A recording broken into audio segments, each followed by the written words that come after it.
The FAA, which is supposed to have jurisdiction because it's a private craft, tells me they have no ability to supervise. And they're not going to, because all the CIA has to do is pick up the phone and say, buddies, lay off. And so what you have is a very dangerous situation in which private air defense, accountable to nobody, and to a runaway agency that's not accountable to anybody either.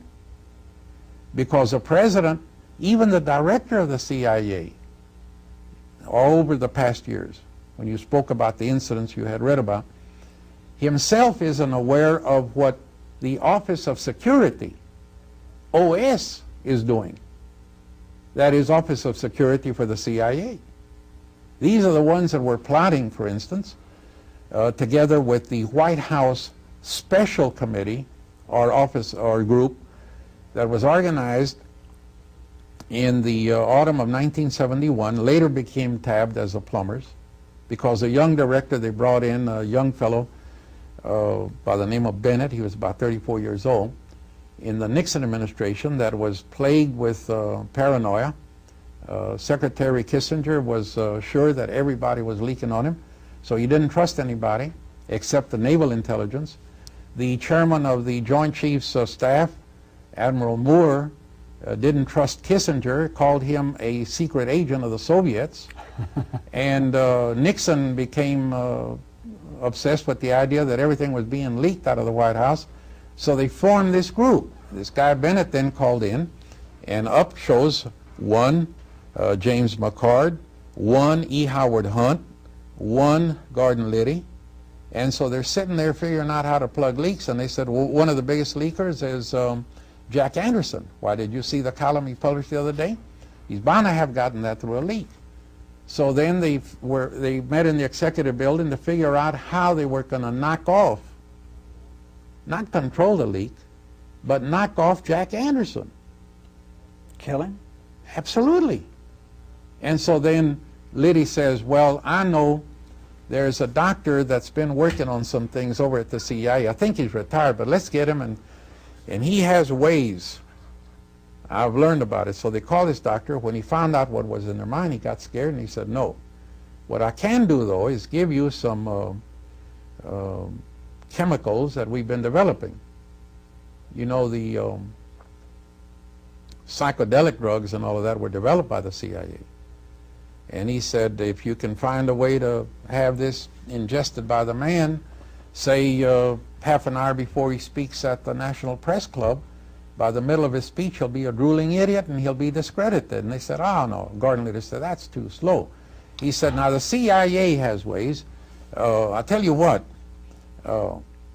let's find out if the CIA can get us a profile or some surveillance.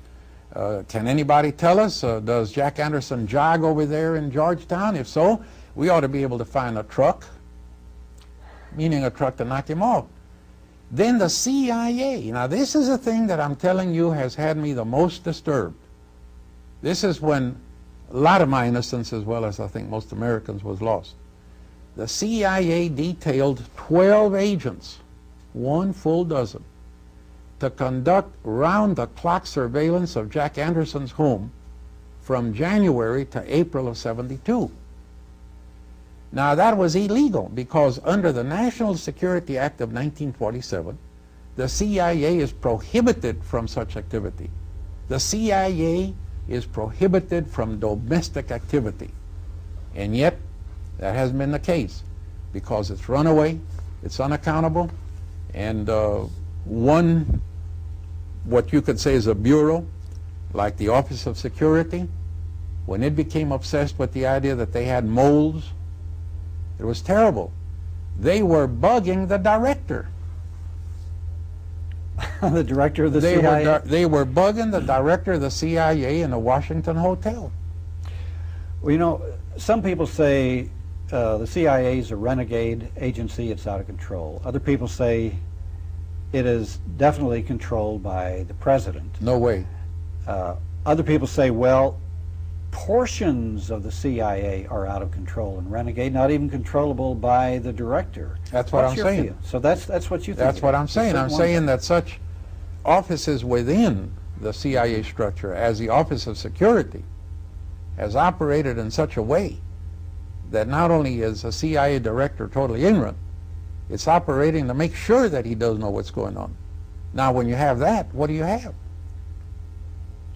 So there's actually this renegade element, not only with the CIA, but also Well, their friends outside of the CIA, Well, it's all done, which formed this secret team as the Christie Conspiracy. but it's all done in the name of patriotism and protecting the security of the nation. Just like Ali North. He'd stand on his head for his commander-in-chief, forgetting that that's the only thing that makes us different from such nations as Germany, where that was during the Nuremberg trial what all of the defendants said. Well, we were following our orders. He was our commander-in-chief. In America, Ali North doesn't take an oath to the commander-in-chief. That's right. He takes an oath to the Constitution and to defend and protect it from all enemies, both domestic as well as foreign, meaning the president if necessary. So that this is the difference. This is what makes us up to now different. And the insidiousness that is being brought out by these hearings is not whether this guy's a charmer, whether he was doing his duty, and the American people sensed properly that he on his own couldn't have done it. A colonel? Of course not. Everybody knows that. But everybody overlooked the most salient factor, just like they overlooked in 1972, the most disturbing thing of all, that we had the CIA that had been accustomed to doing this. E. Howard Hunt, Gordon Liddy, but E. Howard Hunt and James McCord, that's what they had been doing all over the country, from Chile to Lumumba in the Congo. And there are a lot of people who said the same outfit was involved in the Kennedy assassination. But sir,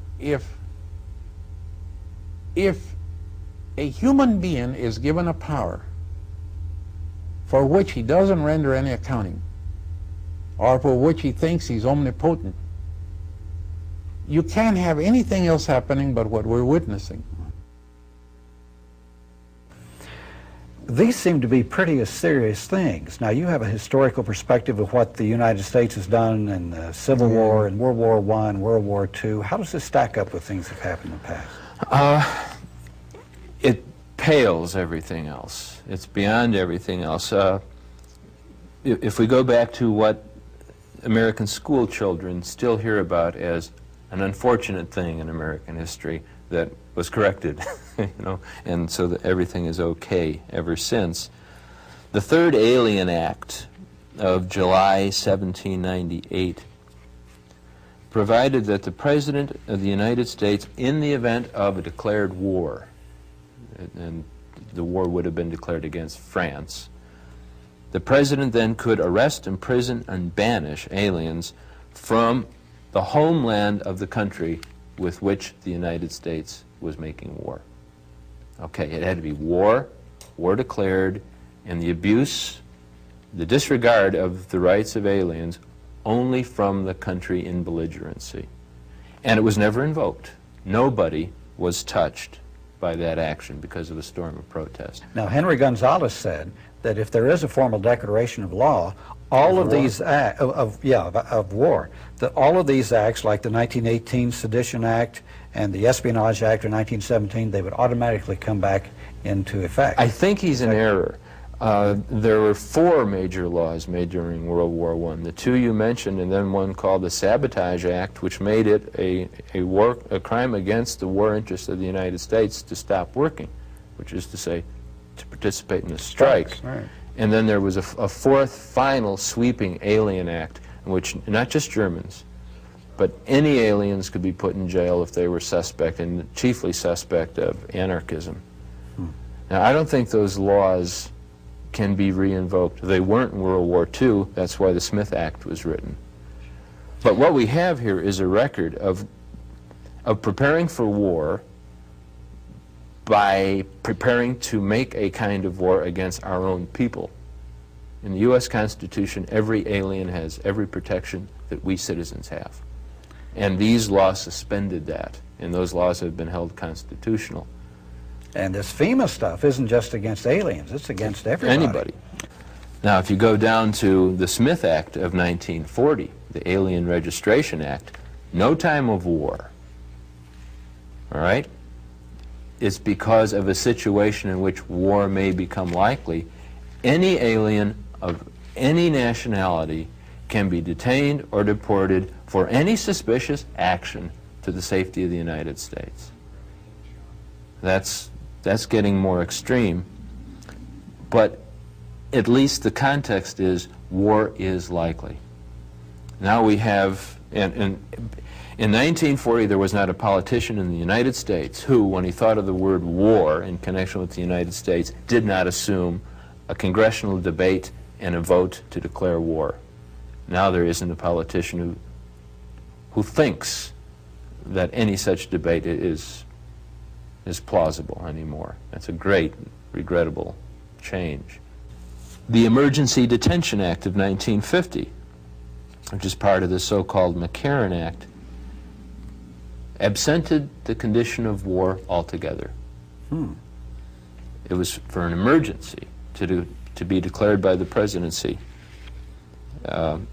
Those emergencies included a declaration of war or invasion or insurrection of in the United States, or threat of insurrection in the United States, and then anybody, alien or naturalized, could be incarcerated on suspicion that that person would conspire to commit an act. So it's no overt acts even. And the president could just declare the situation just on his own. He didn't have to get approval or anything. Yes, the American president vetoed that act and it passed over his veto. It has since been repealed in 1971, but for all we know, given the clandestine character of so many operations, it's incorporated into this present act for preparing for an emergency. Well, even at that, there was a study made in the early 70s after the act was supposedly repealed, and the concentration camps which they'd set up were still in a caretaker status. And some of those were the ones prepared for the Japanese, 120,000 Japanese Americans who were incarcerated during World War II. During World War I, there were severe measures, the Espionage Acts and the Sedition Acts, which didn't have anything to do with espionage. They had to do with criticism of the U.S. government. Something that seems peculiar about this FEMA Act that I wonder if you could elucidate. The accounts that we've read of it, it's not clear whether Reagan actually signed this and it went into law or not. How can you have secret executive orders that no one really knows about that have signed and been, you know, put aside somewhere until they become relevant? Is this part of the constitutional system? Are there precedents for this? No, I don't think it's been tested yet either. I'm not aware that it has. These presidential findings that I first heard about during the Iran-Contra hearings have the effect of executive orders, but they're not issued. And they were spoken of as being consistent with prior legislation. I don't know the legislation. We recall that Adolf Hitler never abrogated or suspended the Weimar Constitution. He ruled under it until 1945, but he had an emergency act voted by the Reichstag in 1933, and he was able to decree without any kind of hindrance from that Constitution, which was still in effect. And what this all sounds like is a constitutional abrogation by the presidency, and it's conceivable that with a Reagan court, it could be tested in the courts and approved. Wow. The editors of the Progressive had this paragraph to end their analysis of the hearings and the whole situation on Contra-Gate. It says, our executive branch, containing only 2 elected officials accountable to the people, has enormous unchecked power. Behind our backs, it overthrows governments, assassinates foreign leaders, bombs foreign capitals, trains torturers, conducts campaigns of economic and military sabotage. It can declare martial law, trample our Constitution, as this administration has planned. And it holds in its hands the power to destroy the world at a moment's notice, all in the name of protecting national security at home and promoting democracy abroad.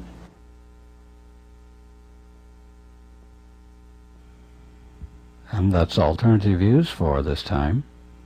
Hope you'll join us again. We have some people we'd like to thank.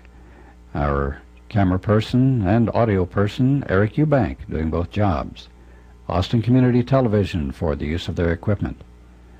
And our interview with Henry Gonzalez was done at the wonderful Access Studios at Rogers Cable System in San Antonio.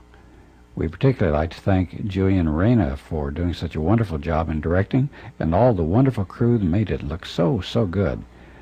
All of this was arranged by our sponsor in San Antonio, Terralita Maverick.